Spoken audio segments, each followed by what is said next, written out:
सभी साथियों को क्रांतिकारी जय भीम, जय मूल निवासी। मैं मुकेश गौतम, भारतीय विद्यार्थी मोर्चा राजधनवर प्रखंड से। आज हम लोग यहाँ गिरिडीह जिला अम्बेडकर चौक भारत मुक्ति मोर्चा तथा बहुजन क्रांति मोर्चा के तरफ से जो चरणबद्ध आंदोलन घोषित किया गया है उसको समर्थन करने के लिए आए हैं।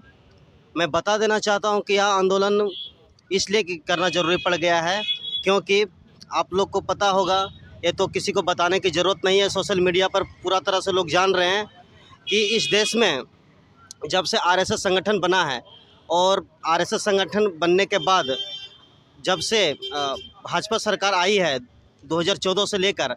तब से आप देख सकते हैं कि लगातार लोगों पर अत्याचार बढ़ रहे हैं, लोगों का शोषण हो रहा है, संविधान को टारगेट किया जा रहा है। आपको बता दें कि 21 अगस्त का मामला है जो कानपुर में बामसेव का राष्ट्रीय अधिवेशन होने वाला था और हो भी रहा था, तो वहाँ के आरएसएस के कुछ ब्राह्मणों के द्वारा जो पुलिस में काम करते हैं, पुलिस का नौकरी करते हैं, उन लोग के द्वारा उस कार्यक्रम को रोकने का कोशिश किया गया। आपको बता दें कि संविधान के आर्टिकल 19 में अधिकार है कि आप भी किसी भी जगह प्रोग्राम कर सकते हैं, अभिव्यक्ति की आज़ादी है, बात रख सकते हैं, लेकिन फिर भी संविधान के दायरे में रहकर कार्यक्रम किया जा रहा था, लेकिन फिर भी आरएसएस के द्वारा रोकने का काम किया गया। हरियाणा में डीएनए का कॉन्फ्रेंस था। डीएनए का कॉन्फ्रेंस आपको पता होगा कि 21 मई 2001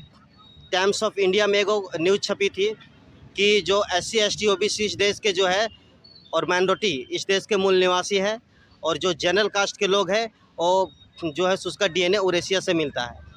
तो डीएनए कॉन्फ्रेंस हम लोग का इसलिए चलाया जा रहा था ताकि लोगों के अंदर इस बात को जानें। जिस समय खबर छपी थी उस समय लोगों को जानकारी नहीं था, हमारे लोग पढ़े लिखे उतना भी नहीं थे, खास करके ये न्यूज़ इंग्लिश में छपी थी, अंग्रेजी में छपी थी, इसलिए बहुत लोग अंग्रेजी पढ़ने नहीं जानते थे, इसलिए लोगों तक बात नहीं पहुंच पाई। लेकिन अभी लोग धीमे धीमे पढ़ लिख गए हैं और पढ़ लिख रहे हैं, जिस वजह से डीएनए कॉन्फ्रेंस के माध्यम से लोगों को जानकारी दी जा रही है कि SC ST OBC माइनॉरिटी इस देश के मूल निवासी है और मूल निवासी के तहत इस भारत जो देश है तो मूल निवासियों की संख्या 85% होता है। तो इस भारत देश में संविधान के आधार पर 85% लोगों का अधिकार होना चाहिए, लेकिन जो कि बिल्कुल अभी आप देख पा रहे हैं कि बिल्कुल अधिकार नहीं है। एक चीज़ और बताना चाहते हैं कि जो अबर इंद्र मेघवाल का जो मामला आया था, आप देखे होंगे कि आर्टिकल जो 12 है, संविधान के आर्टिकल 12 में ये स्पष्ट कर दिया है संविधान लिख कर कि किसी भी के साथ भेदभाव अस्पृश्यता का काम नहीं किया जा सकता, लेकिन फिर भी संविधान इस देश में लागू है, संविधान का कानून इस देश में लागू, फिर भी एक स्वर्ण जाति के शिक्षक के द्वारा इंद्र मेघवाल जो बच्चा था 9 साल का, उसको पानी पीने के जो मटका छुआ पानी पीने के लिए, उसके आधार पर उसको इतना मारा पीटा गया कि हॉस्पिटल में उसका इलाज के